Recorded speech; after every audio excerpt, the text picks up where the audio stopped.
प्रज्ञान classes में आपका एक बार फिर स्वागत है। और आज हम प्राचीन भारतीय इतिहास जो बीपीएससी टीआरई 4.0 के लिए काफ़ी महत्वपूर्ण होने जा रहा है। लगभग 150 के आसपास क्वेश्चन है और देख रहे हैं कि एक बार में होता है या फिर 2 बार में।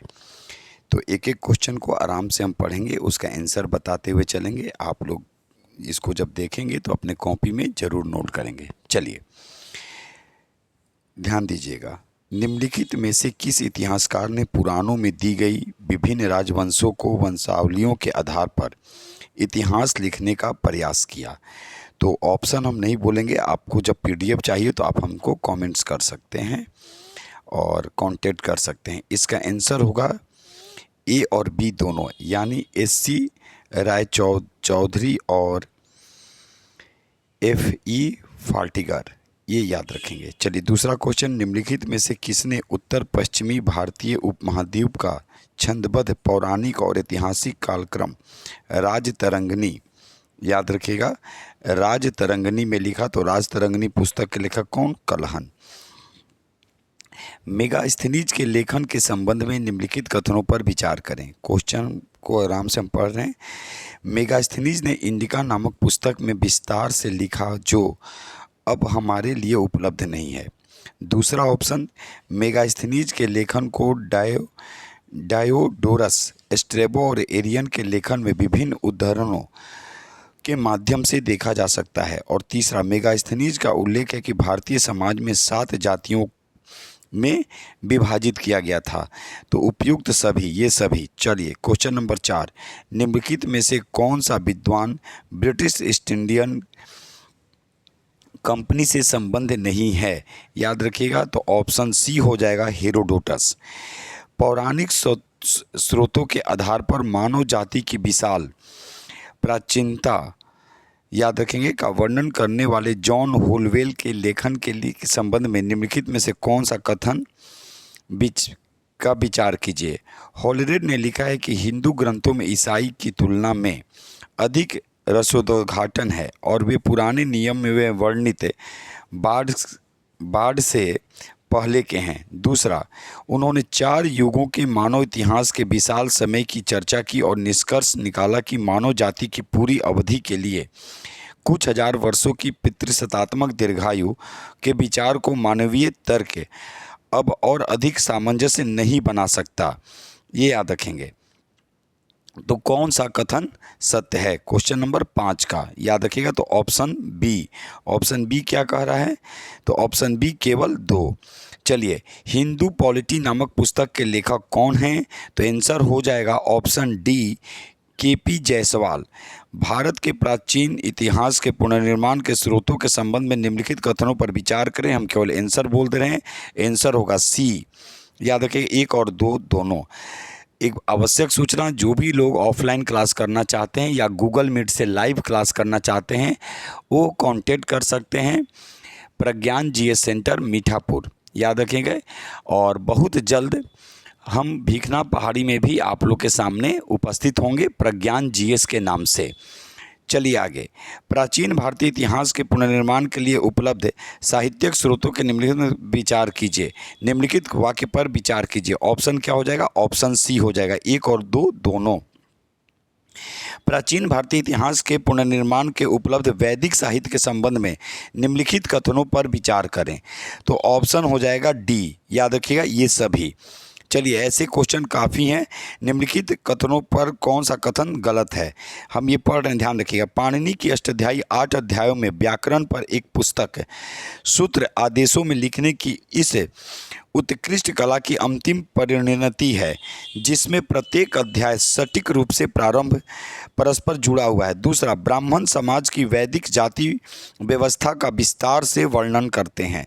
तीसरा, आरण्यक और उपनिषद विभिन्न आध्यात्मिक और दार्शनिक समस्याओं पर प्रवचन देते हैं। तो इसका आंसर हो जाएगा ऑप्शन सी, याद रखिए, 1 और 2 दोनों। चलिए आगे बढ़ रहे हैं। 11 नंबर क्वेश्चन, ये ध्यान रखिएगा, कौन सुमेलित है? याद रखिएगा, तो सुमेलित जो कह रहा है तो ऑप्शन बी, मनोतरण, याद रखेंगे, समय की पुनरावृत्ति। क्वेश्चन नंबर 12, धर्म सूत्र और स्मृतियों के संबंध में निम्नलिखित कथनों पर विचार करें। तो इसका आंसर हो जाएगा 12 का डी, ये सभी एकदम आराम से देखते जाएंगे। कौटिल्य के अर्थशास्त्र के संबंध में निम्नलिखित कथनों पर विचार करें। कौटिल्य का अर्थशास्त्र राज्य कला पर एक पुस्तक है जो गुप्त काल में लिखी गई थी। दूसरा, पाठ को 15 अध्यायों में विभाजित किया गया जिन्हें पुस्तकें कहा जाता है। तीसरा, अर्थशास्त्र ईसा पूर्व 4वीं शताब्दी में लिखा गया था। कौटिल्य द्वारा जिसे राज्य कला पर लिखने और पढ़ने की परंपरा प्रकट हुई, क्योंकि कौटिल्य इस क्षेत्र में अपने पूर्ववर्तियों के प्रति अपने ऋण को स्वीकार करते हैं। तो इसका आंसर हो जाएगा क्वेश्चन नंबर 12 का, याद रखिएगा डी। याद रखिएगा क्वेश्चन नंबर 12 का ऑप्शन हो जाएगा डी।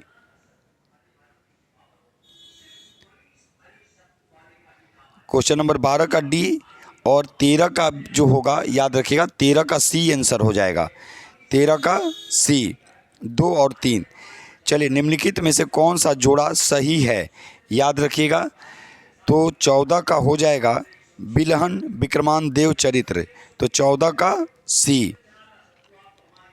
चलिए 15 नंबर में क्वेश्चन क्या है, प्राचीन भारतीय इतिहास पर विदेशी खातों के संबंध में निम्नलिखित में से कौन सा कथन गलत है।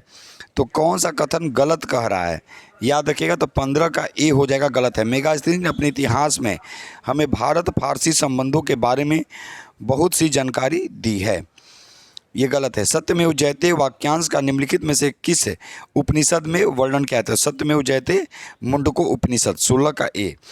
निम्नलिखित कथनों पर, याद रखिएगा क्वेश्चन देखेंगे, निम्नलिखित में से किस स्थान पर गेरू रंग की मिट्टी के बर्तनों की संस्कृति ओसीपी मुख्य रूप से पाई जाती है। तो इसका आंसर हो जाएगा डी, 17 का डी, पूर्वी उत्तर प्रदेश। चलिए क्वेश्चन नंबर 18, भारत के इतिहास के संदर्भ में निम्नलिखित कथनों पर विचार करें। तो क्या है भाई, गेहूं और जौ सबसे पहले उगाई जाने वाली फसल थी और गारो पहाड़ियों और कावेरी नदी के किनारे कुछ ऐसे क्षेत्र थे जहां कृषि का विकास हुआ। तो आंसर हो जाएगा केवल एक, याद रखिएगा। 19 नंबर, ओखली और मुसल के निशान पाए गए हैं। तो ओखली और मुसल के कहाँ निशान पाए गए हैं, तो ये हो जाएगा दावोजली हेडिंग। सिंधु घाटी सभ्यता में कौन सी धातु अज्ञात थी, याद रखिएगा। तो लोहा अज्ञात था। 21 नंबर क्वेश्चन, प्रागैतिहासिक अन्न उत्पादक स्थल मेहरगढ़ कहाँ अवस्थित है। तो 21 का डी हो जाएगा पश्चिमी बलूचिस्तान में। क्वेश्चन नंबर 22, कथन कारण है, इसको छोड़ दे रहे हैं, आगे देखेंगे। पूर्व पाषाणकालीन मानव का मुख्य धंधा क्या था। तो पूर्व पाषाणकालीन, तो 23 का डी, शिकार खेलना। दक्षिण भारत की बृहद पाषाण समाधियाँ संबंधित है। तो आंसर हो जाएगा डी, लौह काल से। राग के टीले किस क्षेत्र की नवपाषाणिक संस्कृति से संबंधित है। तो आंसर हो जाएगा ऑप्शन बी, दक्षिण भारत। क्वेश्चन नंबर 26, सिंहावल एक पूरा स्थल है। तो आंसर हो जाएगा 26 का ए, निम्न पूर्व पाषाण संस्कृति का। 27 नंबर, मानव संवर्धनों में कुत्ते दफनाए जाते थे। तो कुत्ते कहाँ दफनाए जाते, तो बुर्ज होम। आपको कमेंट्स करना है कि बुर्ज होम वर्तमान में किस राज्य या केंद्र शासित प्रदेश में अवस्थित है। निम्नलिखित पुरास्थलों में से किस एक में भारत के प्रागैतिहासिक मानव का प्राचीनतम जीवाश्म मिला है। तो हो जाएगा मानव के जो प्राचीनतम जो जीवाश्म मिले हैं, हथनौरा। याद रखेंगे, ये कह सकते हैं एक तरह से कि नर्मदा जो घाटी वाला जो क्षेत्र है। उच्च पाषाण युगीन हड्डी की बनी मातृ देवी की प्रतिमा कहाँ से प्राप्त हुई है। तो आंसर हो जाएगा ऑप्शन डी। ऑप्शन डी क्या कह रहा है, याद रखेंगे, देख लीजिए ऑप्शन डी, बेलन घाटी उत्तर प्रदेश। नेक्स्ट, निम्नलिखित में से किस मध्य पाषाणिक स्थल से हड्डी के आभूषण प्राप्त हुए हैं। तो आंसर हो जाएगा ऑप्शन डी, महदहा। आपको कमेंट्स करना कि महदहा वर्तमान में किस राज्य क्षेत्र में पड़ता है। गर्त निवास निम्नलिखित में से किस संस्कृति का विशिष्ट लक्षण है। तो आंसर हो जाएगा 31 का डी, कश्मीर घाटी की नवपाषाणिक संस्कृति। क्वेश्चन नंबर 32, किस स्थान पर प्रथम भारतीय पूरा पाषाण कलाकृति की खोज हुई थी। तो आंसर हो जाएगा ऑप्शन सी, पलवारम। 33 नंबर, निम्नलिखित में से कौन एक कथन सत्य नहीं है? तो कौन सत्य नहीं है देख लीजिए, आंसर हम बता दे रहे हैं। भारत में पूरा पाषाण कालीन मानव अग्नि के प्रयोग से परिचित था। नहीं, ये सत्य नहीं है, ये लोग परिचित नहीं थे। क्वेश्चन नंबर 34, भारतवर्ष में किस स्थान पर प्रागैतिहासिक काल की जोती गई भूमि खोजी गई? तो ऑप्शन हो जाएगा बी, कालीबंगा। निम्नलिखित में से किस एक स्थल से जंगल तथा बोई जाने वाली दोनों प्रकार की धान की प्रजातियों के प्राचीनतम साक्ष्य मिले हैं? तो प्राचीनतम साक्ष्य जो मिले हैं वो मिला है बेलन से। क्वेश्चन नंबर 36, नीचे दिए गए कौन से एक विकल्प में हड़प्पा संस्कृति की परिपक्व स्थिति से पूर्ववर्ती अवस्थाएं हैं? तो आंसर हो जाएगा डी, अमरी और केची बेग। क्वेश्चन नंबर 37,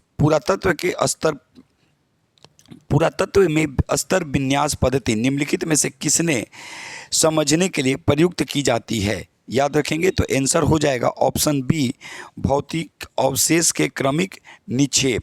चलिए क्वेश्चन नंबर 38, ये है सूची 1 और सूची 2 मिलाने के लिए तो ध्यान दीजिएगा क्या कह रहा है। 38 नंबर क्वेश्चन उसको देखेंगे तो ये है, देखेंगे मिलाने वाला है तो हम देख लेंगे। इसका आंसर हो जाएगा 2 3 4 1। हम पहले ही बोले कि जिसको पीडीएफ चाहिए या फिर जो लोग क्लास करना चाहेंगे वो बेहतरीन तरीके से आकर ऑफलाइन या गूगल मीट से क्लास कर सकते हैं। जो पूरा सिलेबस पढ़ेगा उन्हीं का रिजल्ट होगा। चलिए आगे, नीचे दी गई संस्कृतियों का सही कालक्रम कौन सा है?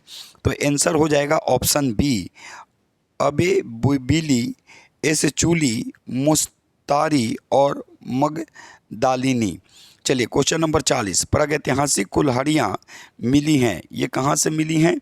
तो 40 के ये अतिरम्पक्कम से। चलिए क्वेश्चन नंबर 41, जो सोचते हैं कि हम घर में किताब से कर लें तो वो तो बहुत सबसे अच्छा है, लेकिन होता कितनों से है ये सबको पता है। चलिए 41 नंबर क्वेश्चन है, 41 का आंसर हो जाएगा ए, 1 2 4। क्या क्वेश्चन देख लीजिए, भारत के प्रागैतिहासिक काल के लिए स्रोत सामग्री के रूप में उपयोगी है जीवाश्म, हाथ की कुल्हाड़ियाँ, मृदभांड, अस्थि अवशेष। तो इसका आंसर हो जाएगा ऑप्शन ए, 1 2 4। तो 3 नंबर नहीं है। अब देखेंगे, दक्षिण भारत के महापाषाणकालीन मृदभांड का अंदर का रंग काला है तथा बाहर का रंग लाल है। इन रंगों के मृदभांड पर अलग से पुताई की गई। आंसर क्या हो जाएगा? ऑप्शन देख लेंगे, ऑप्शन बी। ए तथा आर दोनों सही है तथा आर ए की सही स्पष्टीकरण नहीं है। चलिए 43 नंबर, निम्नलिखित में से कौन सा एक औजार पूरा पाषाण संस्कृति से नहीं है? तो 43 का डी, सेल्ट। निम्नलिखित पुरातात्विक स्थलों पर विचार कीजिए, दमदमा, कुरनूल गुफाएं, टेकल कोट और कुंड। तो याद रखिएगा ये क्रम दे रहा है, कालक्रम है। तो 44 का सी, 2 1 3 4, यानी कुरनूल गुफाएं सबसे पहले, उसके बाद दमदमा, फिर टेकल कोट और फिर अंत में कुंड। चलिए 45 नंबर क्वेश्चन, भारत में पूर्व प्रस्तर युग में अधिकांश औजार बने थे, तो ये किसके बने थे? तो ये बने थे स्फटिक के। चलिए निम्नलिखित युग्मों पर विचार कीजिए, ठीक है, बस्ती स्थल, समाधि स्थल, बस्ती और समाधि स्थल। तो 46 नंबर का हो जाएगा ऑप्शन डी, 1 2 और 3। चलिए सूची 1 और सूची 2 मिलाने के लिए तो देख लेंगे, हम आंसर बोल दे रहे हैं। तो ऑप्शन हो जाएगा डी, डी 4 3 1 2। चलिए 48 नंबर, दक्कन के अंश टीले प्रदर्शित करते हैं। तो दक्कन के अंश टीले जो प्रदर्शित करते हैं वो है 48 का सी, नौपाषाण युग के मवेशी रखने वालों की बस्ती के अवशेष। चलिए क्वेश्चन नंबर 49, सबसे पहले का मानव सदृश प्राणी जो प्राग्ञ मानव यानी होमोसेपियंस से प्रजातीय रूप से भिन्न था उसे सामान्यतः जाना जाता है। तो किससे जाना जाता है? तो 49 का बी, याद रखिएगा, पिथेकैम्थ्रोपस के रूप में। चलिए 50 नंबर मिलान करने का है, फिर से हम बोल दे रहे हैं, आंसर हो जाएगा इसका बी। क्या क्या? तो 3 1 5 2। एक आपको ये प्रैक्टिस करवाए जा रहे हैं ताकि आप क्विक तरीके से प्रैक्टिस कीजिए। ग्रीको रोमन साहित्य के सेंड्रोकोटस की पहचान चंद्रगुप्त मौर्य से किसने की थी? ये काफ़ी महत्वपूर्ण क्वेश्चन है, याद रखेंगे। तो ये क्वेश्चन आंसर हो जाएगा ऑप्शन डी, विलियम जोन्स। विश्व का सबसे लंबा महाकाव्य कौन सा है? याद रखिएगा, तो 52 का सी, ये हो जाएगा महाभारत। अंतिम मौर्य शासक जिसे उसके कमांडर इन चीफ ने मार डाला था, याद रखिएगा, तो उसके कमांडर इन चीफ ने जो मारा था वो था बृहद्रथ। निम्नलिखित में से किसे मंदिर के पंचायतन शैली का सबसे पहला उदाहरण माना जाता है? तो 54 का एक हो जाएगा, देवगढ़ में दशावतार मंदिर। श्रीलंकाई इतिहास महावामासा के अनुसार किसके प्रभाव में आकर मौर्य सम्राट अशोक ने बौद्ध धर्म अपना लिया था? काफ़ी इम्पोर्टेंट क्वेश्चन है, तो ये आंसर याद रखिएगा, निग्रोथा के प्रवचन से या निग्रोथ के प्रवचन से प्रभावित होकर और उपगुप्त के शरण में जाकर, याद रखेगा। 56 नंबर, निम्नलिखित में से किस स्थल पर कपास की खेती का पहला साक्ष्य मिला है? ये 56 नंबर का जो क्वेश्चन है वो काफ़ी इम्पोर्टेंट है, ये है मेहरगढ़।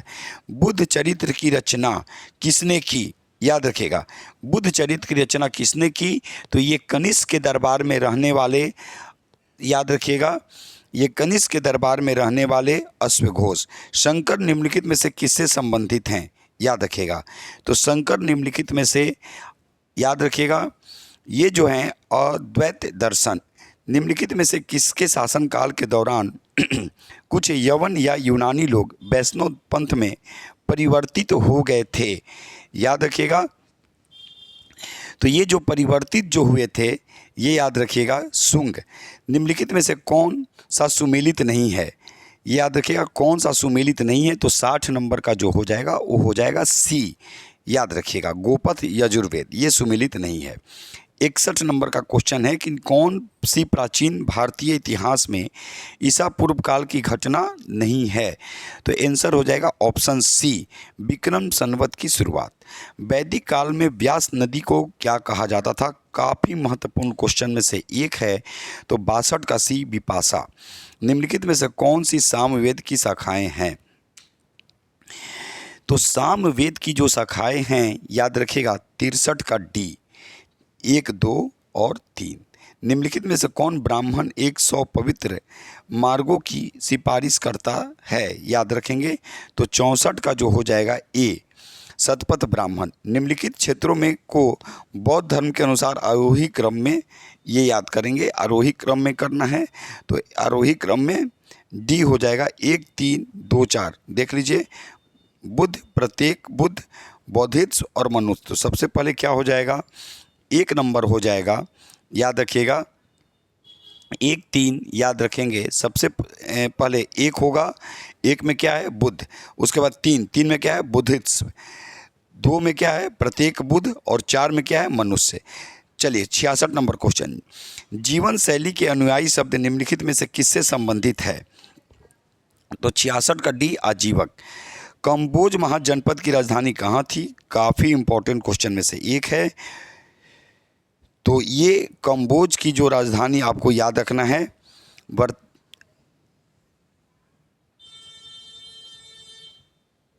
कंबोज का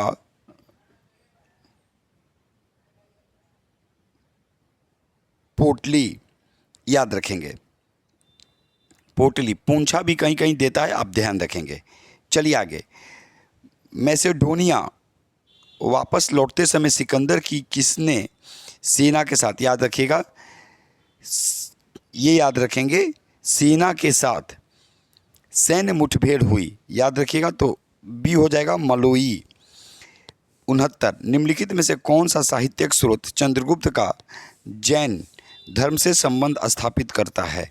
तो 69 का सी, परिशिष्ट पर्व। 70, सेलुकस निकोटर कौन था? तो याद रखिएगा, सेलुकस निकोटर जो था ये था 70 का सी, सिकंदर का सेनापति।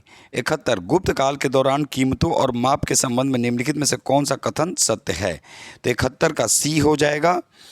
2 और 3, चांदी के सिक्के की ढलाई सबसे पहले निम्नलिखित में से किस गुप्त राजा के शासनकाल में हुई थी? तो 72 का बी जो होगा वो चंद्रगुप्त द्वितीय। किस वाकाटक राजा ने सम्राट की उपाधि धारण की थी? तो 73 का ए होगा प्रवर सेन। 74 निम्नलिखित में से कौन वाकाटकों के वंश लुम गुल्म वंश का संस्थापक था? तो हो जाएगा सी सर्वसेना। 75 निम्नलिखित में से कौन सा राजा ईशान वर्मन की उत्तराधिकारी था? तो याद रखिएगा 75 का ए सर्ववर्मन। हर्ष के प्रशासन के दौरान निम्नलिखित में से किसे विदेश संबंधी और युद्ध मंत्री कहा जाता था? तो 76 का ए हो जाए, 76 का बी हो जाएगा अवंती। निम्नलिखित में से किस स्थान पर राजा भास्कर वर्मन, याद रखेंगे, हर्ष की सभाओं में शामिल थे? एक बार फिर से क्वेश्चन पढ़ रहे हैं, इसको एकदम आराम से देखिएगा। निम्नलिखित में से, याद रखेंगे, निम्नलिखित में से किस स्थान पर राजा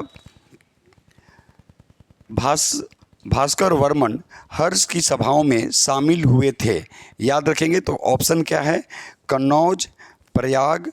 तो अब इसमें देखिए ऐसा विकल्प इस बार दिया है और ऐसा ही विकल्प इस बार आपके एग्जाम में नज़र आएगा, खासकर टीचर वाला जो एग्ज़ाम होगा उसमें। और अभी तो AEDO के एग्ज़ाम में आप देखेंगे यहाँ से क्वेश्चन रहेगा। कुछ क्वेश्चन में अगर डाउट होगा तो आप लोग ज़रूर कमेंट्स करेंगे, उसके आंसर में उसको सुधार लिया जाएगा। तो 77 का सी हो जाएगा 1 और 2 दोनों, कन्नौज और प्रयाग। गुप्तेतर काल के संबंध में महान हिंदू दार्शनिक और शिक्षक निम्नलिखित में से कौन थे जिन्होंने शिव की भक्ति को लोकप्रिय बनाया? तो 78 का बी शंकराचार्य। और इन्होंने 4 मठ अलग अलग जगहों पर स्थापित किए। कहाँ कहाँ किए आपको कमेंट्स करना है। निम्नलिखित में से कौन सा नाटक हर्ष द्वारा लिखा गया था? तो हर्ष द्वारा जो लिखा गया था 1, 2 और 3 नागानंद, प्रियदर्शिका और रत्नावली। तोलकपियम निम्नलिखित में से किसके द्वारा लिखी गई प्रसिद्ध है? याद रखिएगा ये पुस्तक है तोलकपियम। ये एक व्याकरण ग्रंथ है, तमिल व्याकरण ग्रंथ। और ये किसके द्वारा लिखी गई थी? तो तोलकपियर के द्वारा लिखा गया था। निम्नलिखित में से किसे तमिल कविता का ओडिसी माना जाता है? तो 81 का सी, याद रखिएगा, मनी में कैले। सिंधु घाटी सभ्यता, जो सिंधु घाटी स्थल जो हड़प्पा किस नदी के तट पर है? याद रखिएगा, तो ये तो सबको पता है, ठीक है, रावी नदी के तट पर। चलिए 83 नंबर, वैदिक सभ्यता किस नदी के तट पर विकसित हुई? ये याद रखिएगा, तो वैदिक सभ्यता जो विकसित हुई है वो सरस्वती नदी पर, ठीक है। और आकर ये लोग सप्त सिंधु यानी सतलज के आसपास ये लोग आकर बसे। चलिए, तो सरस्वती। निम्नलिखित में से कौन सा वेद त्रयी में शामिल नहीं था? तो ये था अथर्ववेद। ये वेद त्रयी को त्रयी भी कहा जाता है, जिसमें ऋग्वेद, यजुर्वेद और सामवेद थे, इसमें अथर्ववेद नहीं था। चलिए 85 नंबर, निम्नलिखित में से किस पुरातात्विक स्थल पर गड्ढे वाले आवास के प्रमाण मिले हैं? तो बुर्ज होम, याद रखिएगा, ए हो जाएगा। किस राजा ने बौद्ध धर्म को महायान और हीनयान में विभाजित किया? तो याद रखिएगा ये कनिष्क के शासनकाल में हुआ था। कनिष्क के शासनकाल में चतुर्थ बौद्ध संगीति में जो कुंडलवन कश्मीर में हुआ था वहीं पर।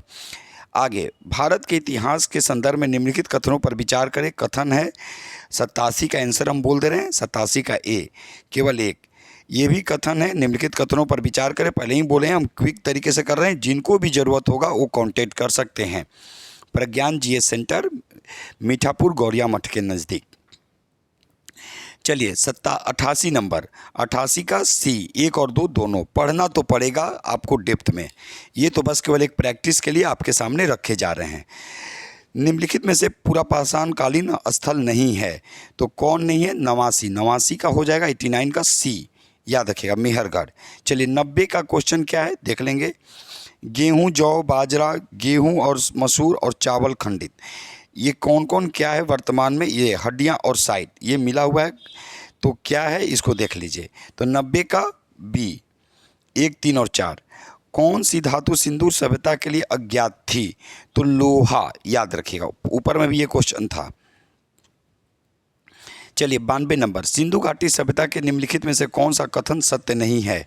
तो 92 का जो आंसर हो जाएगा वो बी, सिंधु सभ्यता में कढ़ाई वाले वस्त्र अज्ञात थे। 93, सिंधु घाटी सभ्यता के संदर्भ में फाइनेंस के बारे में निम्नलिखित कौन सा कथन सत्य नहीं है? तो 93 का ए हो जाएगा। फिनेंस एक कृत्रिम रूप से उत्पादित सामग्री थी और इसका उपयोग मोती, चूड़ियाँ, झुमके और छोटे बर्तन बनाने के लिए किया जाता था। 94 नंबर, प्राचीन शहरों कालीबंगन और लोथल के लिए कौन सी खोज आम है? ये याद रखिएगा। तो ये आप जो आंसर जो आपका जो होगा ये याद रखिएगा, अग्निवेदियाँ। और कालीबंगा जो थी वो काले रंग की चूड़ी, और लोथल जो था वो फेमस किसके लिए था? तो बंदरगाह के लिए। लेकिन दोनों कह रहा है तो अग्निवेदियाँ। चलिए ये देखेंगे, ये काफ़ी इंपॉर्टेंट क्वेश्चन है, हम पढ़ दे रहे हैं, मिला लीजिए। 95 का आंसर हो जाएगा सी, 3, 2, 1, 4, यानी सोना कर्नाटक, टीन अफगानिस्तान, तांबा राजस्थान और कीमती पत्थर ये गुजरात। 96 नंबर, निम्नलिखित में के भारत के वैदिक सभ्यता वैदिक इतिहास के संदर्भ में निम्नलिखित कथनों पर विचार करें। तो आंसर 96 का हो जाएगा ए, 1, 2 और 4। ऋग्वेद में ऋचाओं को सूक्त कहा जाता था, जिसका अर्थ है अच्छी तरह से कहा गया। 2 हो जाएगा कि ऋग्वेद के कुछ सूक्त विश्वामित्र नामक ऋषि और 2 नदियां व्यास और यमुना के बीच संवार के रूप में है। और चौथा हो जाएगा 10 युग आर्यों के विरोधी थे जो यज्ञ नहीं करते थे। तो इसका आंसर जो हो जाएगा 1, 2 और 4। मेगालिथ के बारे में निम्नलिखित कथनों पर विचार करें। इसका आंसर क्या हो जाएगा? 97 का बी। ये मुख्य रूप से दफन स्थलों को चिन्हित करने के लिए उपयोग किए जाने वाले पत्थर थे। 98 का आंसर हो जाएगा। 98 में वही है, पुरातत्वविदों को ईमान गांव स्थल पर देवेक की हड्डियां मिली है। ठीक है, उसी तरह ओरेकेल हड्डियां चीन में लेखन के पहले साक्ष्यों में से कुछ है। और तीसरा, इनका उपयोग भविष्य की भविष्यवाणी करने के लिए किया जाता था। तो इसका आंसर सी हो जाएगा, 2 और 3। चलिए विचार करना है, ये चारों वेद है, ठीक है, और चारों वेद में कौन सा वैदिक ग्रंथ नहीं है? तो वैदिक ग्रंथ कौन सा नहीं है? तो इसका आंसर हो जाएगा, याद रखेंगे, निम्नलिखित में से कौन सा बाद का वैदिक ग्रंथ नहीं है? ठीक है, तो ऋग्वेद बाद का नहीं, सबसे प्राचीन है, याद रखेंगे।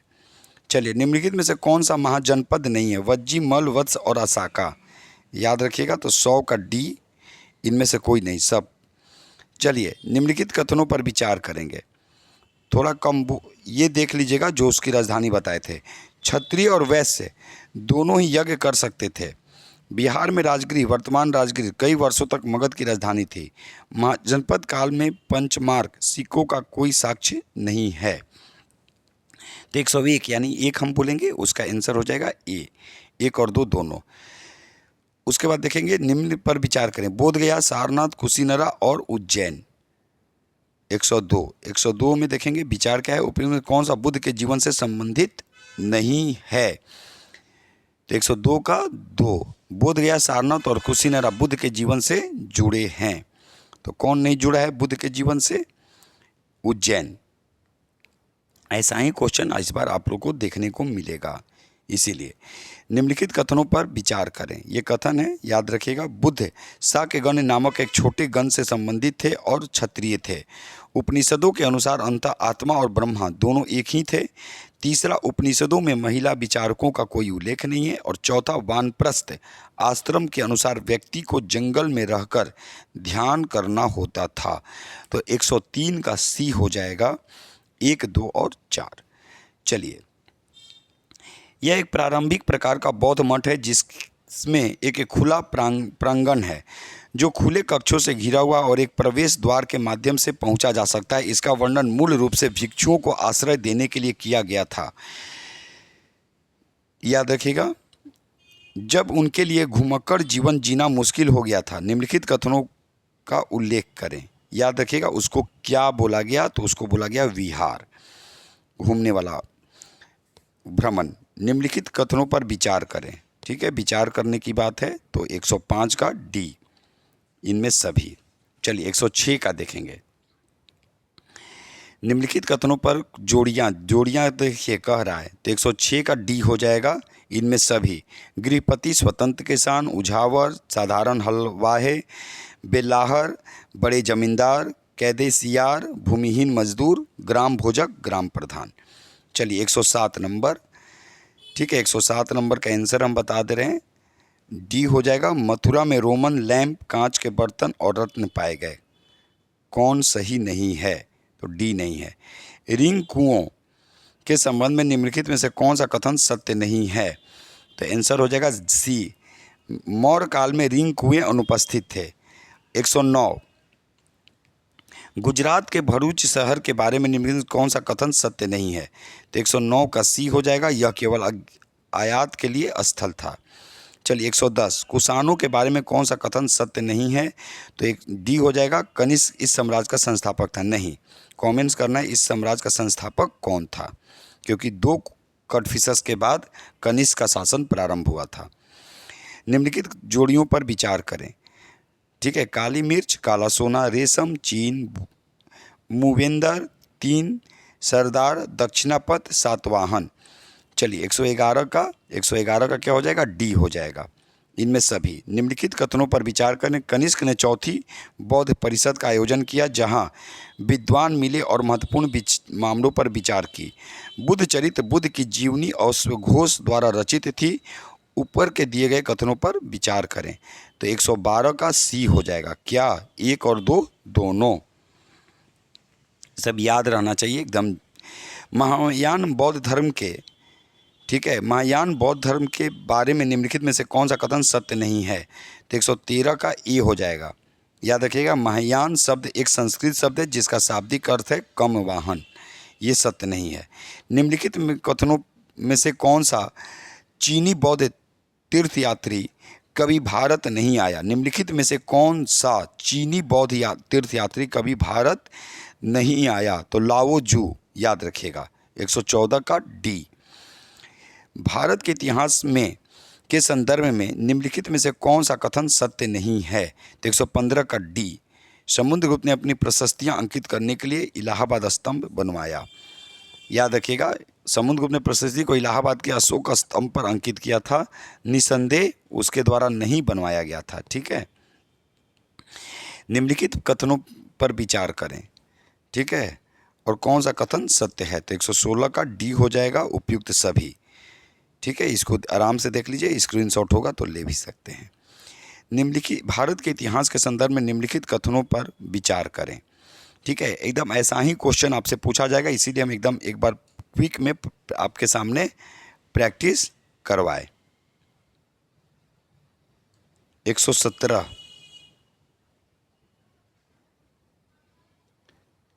तो 117 का आंसर हो जाएगा, याद रखिएगा, 2 बार क्लिक हो गया था फोटो। तो 117 का आंसर हो जाएगा सी, केवल 4। प्राचीन इतिहास के दरबारियों के संदर्भ में निम्नलिखित में से कौन सा कथन सत्य नहीं है? तो कौन सा कथन सत्य नहीं है?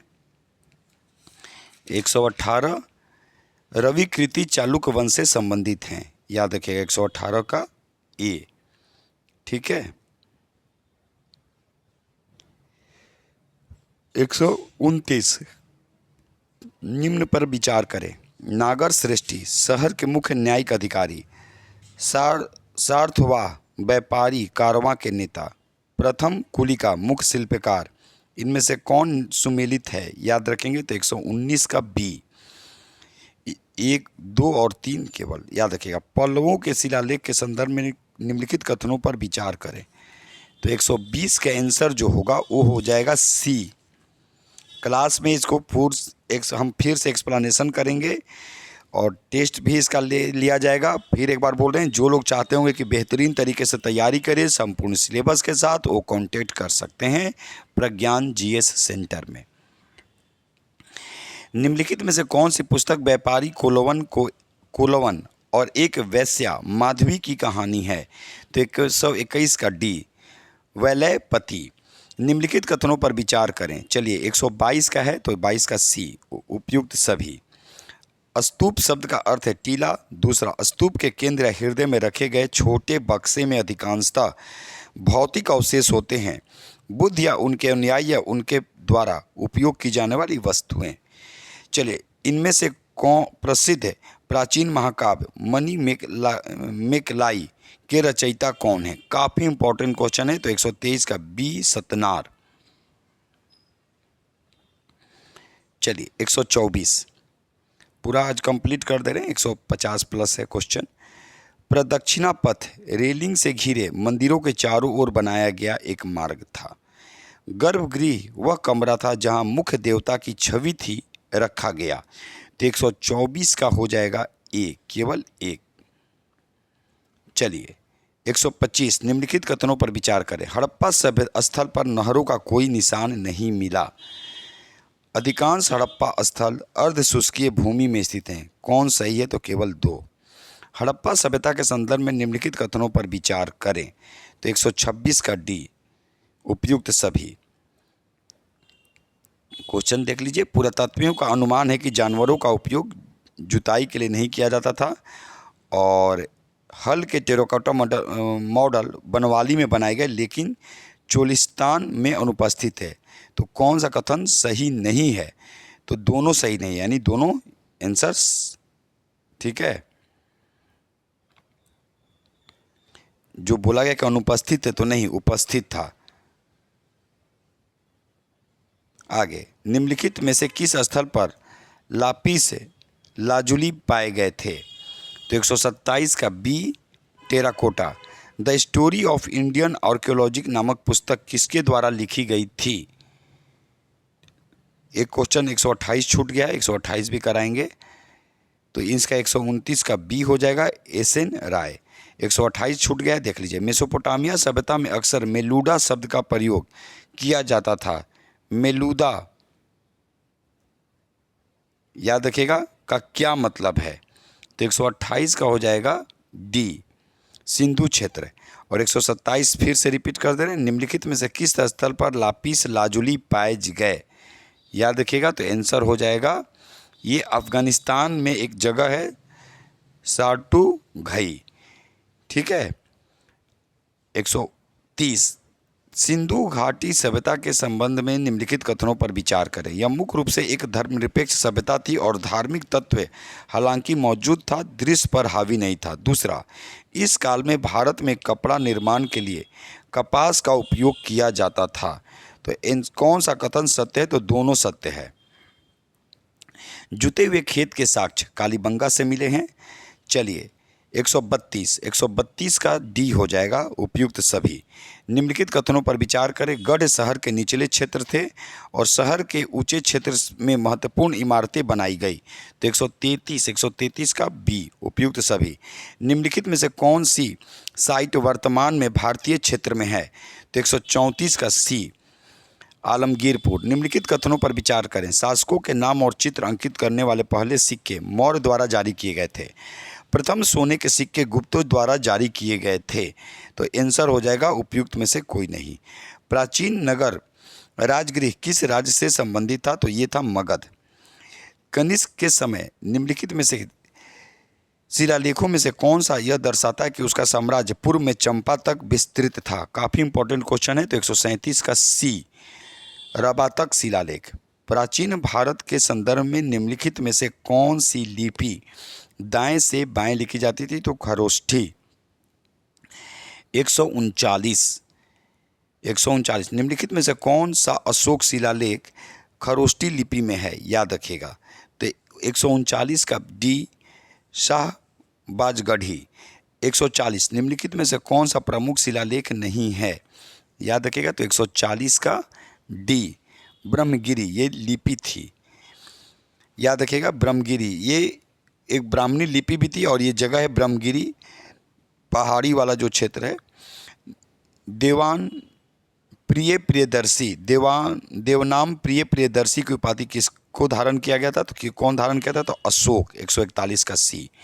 निम्नलिखित में से कौन मौर्य साम्राज्य का प्रमुख राजनीतिक केंद्र था जो सोने की खदानों के दोहन के लिए महत्वपूर्ण था? तो 142 का ए, सुवर्णगिरी।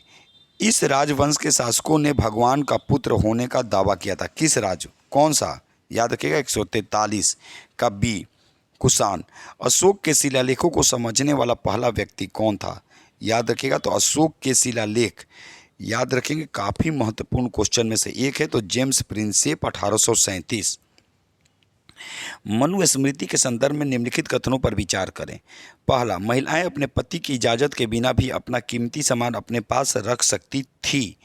और दूसरा, महिलाओं की संपत्ति उनके बच्चों को विरासत में मिल सकती है या उनके पति उस पर दावा कर सकते हैं। तो ऑप्शन इसका आंसर हो जाएगा सी, उपयुक्त में से कोई नहीं। निम्नलिखित में से किसे मलेच्छ न कहा गया है? याद रखिएगा, तो 146 का सी याद रखेंगे, शक। मंदसौर का अभिलेख मुख्यतः किसके बारे में है? मंदसौर याद रखिएगा, तो दसपुर के राजा ये इसका आंसर हो जाएगा रेशम के बुनकरों, रेशम के बुनकरों। मंदसौर कहाँ है? तो मध्य प्रदेश। आगे, भारत के प्राचीन इतिहास में, तो इसका मंदसौर शिलालेख मुख्यतः किस बारे में है? तो रेशम बुनकरों। भारत के प्राचीन इतिहास के संदर्भ में वणिक का क्या अर्थ है? तो वणिक का जो अर्थ है, याद रखिएगा, इसका आंसर हो जाएगा, वणिक का जो अर्थ है व्यापारी।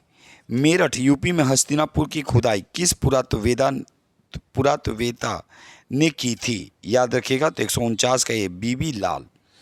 150, इनमें से कौन मध्यम निकाय की कहानी से जुड़ा है? तो 150 का बी, कच्छन। महाभारत के आलोचनात्मक संस्करण के संबंध में निम्नलिखित कथनों पर विचार करें। तो कथन क्या है? 151 का डी, उपयुक्त सभी। आपको एक क्विक तरीके से कराया गया ताकि आप भी, क्योंकि आप लोग भी बहुत तेज़ी में रहते हैं, कई बार आता है कि एक लंबा ऑप्शन के साथ, तो हम वही काम किए हैं। निम्नलिखित कथनों पर विचार करें। 152 का ए आंसर हो जाएगा केवल 2। प्राचीन भारत में बहिर्विवाह की व्यवस्था विद्यमान थी। कौन सा कथन सत्य है? ठीक है, चलिए 153, निम्नलिखित कथनों पर विचार करें, कौन सा कथन सत्य नहीं है? बौद्धों ने जन्म के आधार पर स्थिति के दावे के विचार को खारिज कर दिया।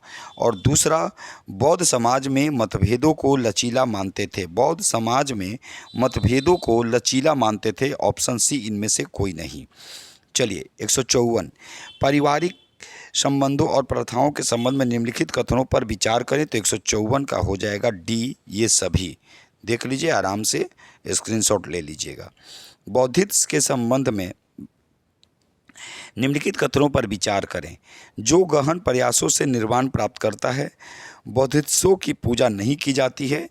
155 में अब क्या है भाई? तो उपयुक्त में से कौन सा कथन सत्य है? तो 155 का सी, इनमें से कोई नहीं। ऐसा ही क्वेश्चन इस बार हर एग्जाम में देखने को मिलेगा। आप एग्जाम दे के आइए, उसके बाद कमेंट्स करेंगे कि है था कि नहीं। निम्नलिखित में से कौन वैदिक देवता हैं? याद रखिएगा, तो वैदिक देवता जो हैं आपसे पूछा जा सकता है, तो बी हो जाएगा सोम।